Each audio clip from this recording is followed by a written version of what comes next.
ବର୍ତ୍ତମାନ ଇଣ୍ଟରନେଟ୍‌ର ଏକ ଭିଡ଼ିଓ ଭାଇରାଲ୍ ହେଉଛି ଯେଉଁଥିରେ କି ଦେଖାଉଛି ଏକ ବୃଦ୍ଧ ବ୍ୟକ୍ତି ଏକ ଶବର କଙ୍କାଳକୁ ବୋହି ରାସ୍ତାରେ ଯାଉଛନ୍ତି। ତ ଏହା ପଛରେ କାହାଣୀ ଏହା କି ଆମର ଓଡ଼ିଶାର କେଉଁଝର ଡିଷ୍ଟ୍ରିକ୍ଟରେ 55 ବୟସର ଏକ ବୃଦ୍ଧ ଆଦିବାସୀ ରହୁଥିଲେ ଯାହାଙ୍କ ନାମ ଥିଲା ଜିତୁ ମୁଣ୍ଡା।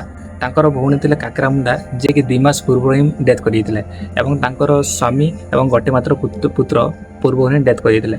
ତ ଦେଖିବାକୁ ଗଲେ କାକରା ମୁଣ୍ଡାଙ୍କ ପରିବାରରେ ଜିତୁ ମୁଣ୍ଡା ହିଁ ଗୋଟିଏ ଜୀବିତ ସମ୍ପର୍କୀୟ ଥିଲେ। ତ ଯେତେବେଳେ ଜିତୁ ମୁଣ୍ଡା ନିଜ ଭଉଣୀର ଆକାଉଣ୍ଟରେ 19,300 ସଞ୍ଚୟ ଥିବା ଜମାରାଶିକୁ କାଢ଼ିବା ପାଇଁ ଗଲେ ସେତେବେଳେ ବ୍ୟାଙ୍କ ବାଲା ତାଙ୍କୁ ଫେରିଦେଲେ ଏବଂ କହିଲେ ଯାହାର ଆକାଉଣ୍ଟ ସେ ତାଙ୍କୁ ଆସିବାକୁ ପଡ଼ିବ, ନଚେତ୍ ଡେଥ୍ ସାର୍ଟିଫିକେଟ୍ ଦିଅନ୍ତୁ।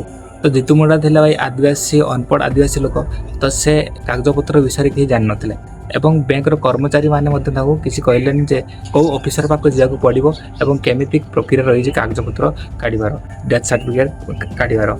ଜିତୁ ମୁଣ୍ଡା ବ୍ୟାଙ୍କର ଚକ୍କର ଲଗାଇ ସାରିବା ପରେ ତାଙ୍କର ମନରେ ଗୋଟିଏ କଥା ରହିଗଲା ଏବଂ ସେହି ଭାବନାକୁ ନେଇ ସେ ସିଧା ଚାଲିଗଲେ ଶ୍ମଶାନକୁ ଏବଂ ସେଠାରେ ତାଙ୍କର ଭଉଣୀର ଶବକୁ କାଢ଼ିଲେ ଏବଂ ସେ କଙ୍କାଳ ରହିଛି ତାକୁ ବୁରାରେ ବାନ୍ଧି ସିଧା ଖରାରେ ଚାଲିଲେ ବ୍ୟାଙ୍କ ଆଡ଼କୁ। ଏଥିରେ ମୁଖ୍ୟ ପ୍ରଶ୍ନ ଉଠୁଛି କି ଗ୍ରାମ୍ୟ ବ୍ୟାଙ୍କ କରାଯାଇଛି କାହିଁକି? ଏହାର ଉଦ୍ଦେଶ୍ୟ ଗାଁର ଅନପଢ଼ ଆଦିବାସୀମାନଙ୍କୁ ବ୍ୟାଙ୍କ ସୁବିଧା ଯୋଗାଇଦେବା। ଯଦି ସେମାନେ ଗୋଟିଏ ବ୍ୟକ୍ତିଙ୍କୁ ବୁଝାଇ ପାରିଲେନି କି ତହସିଲଦାର ପାଖକୁ ଯାଅ, ସରପଞ୍ଚଙ୍କ ପାଖକୁ ଯାଅ ଏବଂ କାଗଜପତ୍ର କରି ଆଣ, ଏହି ସଂସ୍ଥା ଗଠିବାର ଉଦ୍ଦେଶ୍ୟ ତ ଫେଲ୍ ହେଇଗଲା ନା।